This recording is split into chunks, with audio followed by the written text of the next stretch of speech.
오늘 말씀은 역대하 4장 1에서 22절입니다. 19절에 읽습니다. 솔로몬이 또 하나님의 전에 모든 기구를 만들었으니 곧 금제단과 진설병 상들과. 오늘 본문에는 제단, 바다, 물두멍, 등잔대 등 성전의 기구들이 등장합니다. 이 성전의 기물이 어떤 재료와 어떤 형태로 제작되었는지를 보여줍니다. 역대하 성경은 꽤나 자세하게 이들의 모습을 기록하고 있는데요. 마치 기록을 토대로 복원이 가능할 정도로 세밀하게 묘사합니다. 아마도 역대기를 기록할 때 최대한 자세하게 그리고 세밀하게 설명하는 것이 필요했을지 모릅니다.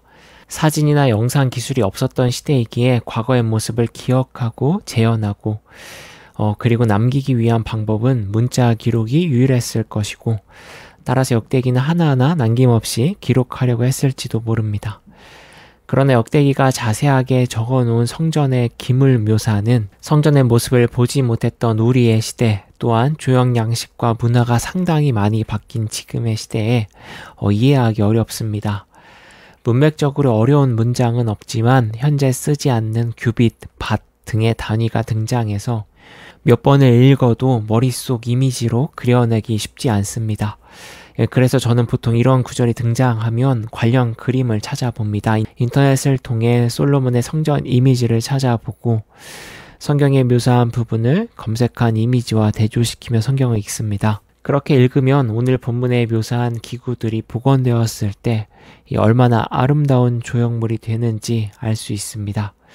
만약 본문에 등장하는 성전 기구 중 어느 것 하나라도 현재까지 존재한다면 세계유산으로 지정되어 많은 사람들이 찾고 극찬하는 예술품이 되었을 것입니다. 금제단부터 시작하여 제사장이 씻는 바다라 불리는 큰 대야, 번제를 씻는 물두멍, 성소 안에 비치하여 어둠을 밝히는 금 등잔대, 진설병을 올리는 상들까지 솔로몬은 필히 당시 가장 좋은 재료를 사용하여 만들게 하였을 것입니다. 성경은 또한 이 값비싼 재료들이 두로의 세공장인인 후람의 솜씨를 통해 화려한 기구로 하나하나 완성되어 갔음을 말합니다. 참고로 세공 기술자인 후람은 그의 이름이 정확하지 않습니다. 앞서 2장에서는 두로의 후람 왕의 기술자로 불렸다가 이제는 두로 왕 이름이었던 후람이 그의 이름이 되어버렸습니다. 그러기에 그의 이름은 크게 중요하지 않아 보입니다. 중요한 것은 그의 작업이겠죠.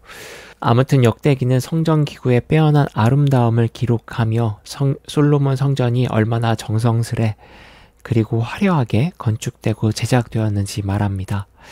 그러나 아이러니하게도 하나님을 예배할 성전은 비싼 재료와 이름난 기술자의 솜씨로 만들어졌으나 하나님의 본체이시며 하나님의 아들인 예수님은 이 낮은 모습으로 이 땅에 오셨습니다. 화려함이라고는 전혀 찾을 수 없는 곳, 순금도 자기네 솜씨도 발견될 수 없는 자리에서 태어나시고 또 그렇게 이 땅의 삶을 사셨습니다. 솔로몬은 하나님을 위해 화려하고 웅장한 성전과 값비싼 재료로 기물들을 만들었으나 정작 예수님은 그 반대의 환경에서 태어나셨고 사셨습니다. 머리 둘 곳 없다 하셨습니다. 참 아이러니가 아닐 수 없습니다. 예수님이 오신 자리만 성전과 대조되지 않습니다. 예수님의 행동과 말씀을 보면 예수님은 성전을 강하게 비판하셨습니다. 성전을 헐어버려라 라는 말로 종교 지도자들의 심기를 불편하게 하셨고, 주가 임재한다고 믿었던 성전이 버젓이 존재하는데 주의 나라가 예수님을 통해 가까이 왔다고 말했습니다. 예루살렘 성전을 정면으로 거부했다고 할 수 있습니다. 물론 예수님 당시의 성전은 솔로몬 성전이 아닌 헤롯이 증축하고 복원한 성전이었습니다. 그러나 솔로몬 성전이 예수님 시대에 여전히 존재한다고 해도 크게 다르지 않았을 것 같습니다. 민중의 아픔을 외면한 채 종교 지도자들의 권위를 내세우는 성전은 예수님에게는 그저 돌덩어리에 불과했을 것입니다. 크고 화려함만 내세우며 주의 가르침을 잃어버린 성전은 강도의 소굴에 지나지 않을 뿐이었겠죠. 본문에 등장하는 성전 기구는 당대 최고의 값비싼 재료로 만들어낸 이 아름다운 조형임을 기록하지만 이 반대로 예수님의 아름다움은 사뭇 달랐습니다. 예수님은 겉으로는 볼품없는 모습을 보였으나 진정한 아름다움으로 생명을 살리셨습니다. 결국 오늘 본문은 예수님의 성전에 대한 태도로 명확해진다고 생각합니다. 외형적인 아름다움 중요합니다. 보이는 것 무시할 수 없습니다. 세계유산이나 유명한 미술가의 작품을 보고 느끼는 마음의 평온, 위로, 긍정적인 감정 무시할 수 없습니다. 그러나 당연한 이야기이지만 본질이 더 중요합니다. 본질에 이르면 결국 탐욕의 대상이 되고 이 몰락이 닥칠 뿐입니다. 반대로 본질을 지키면 설령 외형적 미가 부족해 보이더라도 외형을 능가하는 선한 능력을 가질 수 있을 것입니다. 영속적인 아름다움을 갖게 될 것입니다.